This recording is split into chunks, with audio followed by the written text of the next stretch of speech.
Well, an investigation has begun to shed light on some of the dangers of hydraulic fracturing or fracking across the country. The Associated Press collected records of complaints in Pennsylvania, Ohio, Texas, and West Virginia. Hundreds of grievances were reported by residents over the years. Pennsylvania had 398 complaints last year alone. Ohio reported 40. West Virginia says it received 122 letters over the past 4 years. And Texas presented the AP with a 94-page spreadsheet outlining 2,000 complaints over the years. However, very few of these allegations were actually confirmed by the states. Now, fracking is a way to extract natural gas and oil from deep within the earth than previous technologies actually allowed. How? Well, horizontal drilling injects highly pressurized fluids into shale rock layers, fracturing them and allowing access to a gas or oil well. To speak more in depth about water contamination caused by hydraulic fracturing, let's bring in Tyson Slocum. He's the director of Public Citizen Energy Program. Thank you so much for joining me. It's my pleasure. Now, is this AP investigation the most conclusive in terms of what we've seen when it comes to environmental damage caused by fracking?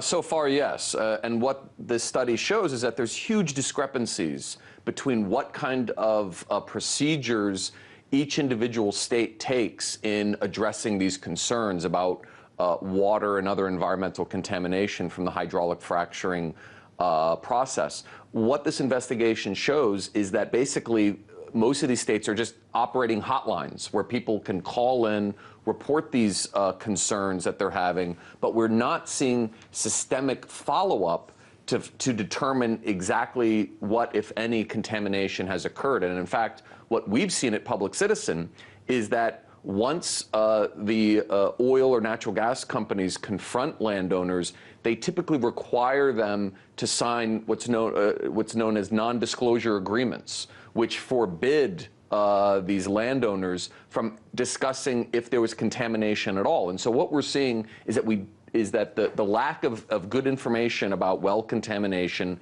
and all of these gag orders on these non-disclosure agreements, it's having a huge impact on policy because we're not getting the data we need to determine what the impacts of fracking are. And so one thing that we've asked the oil industry to do is to release homeowners and landowners from non-disclosure agreements to allow them to talk publicly about their experiences of having their water contaminated from fracking.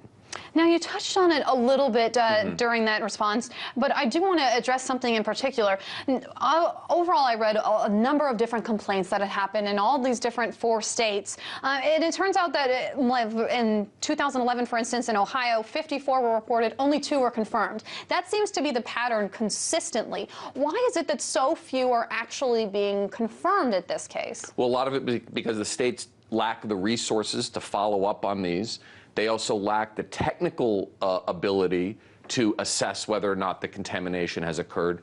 And often, at the same time that these folks are contacting the state with their concerns, they're also contacting the local oil company. And typically, the oil company will swoop in and they'll want to hush this whole situation up. And so the oil company will say, listen, we'll give you $10,000 or $20,000 in cash. We'll give you a year's supply of free drinking water. All you have to do is sign this non-disclosure agreement that forbids you from ever mentioning this publicly. And in fact, there was a famous case that came out this past summer where one non-disclosure agreement forbid 2 young children of a family from ever talking about hydraulic fracturing for the rest of their lives. So these non-disclosure agreements are becoming more and more onerous, and it's inhibiting policy analysis to determine the extent of the dangers of fracking. I remember that case well. We actually covered it right here on RT. Right. Now, the same Associated Press report said that the most common type of pollution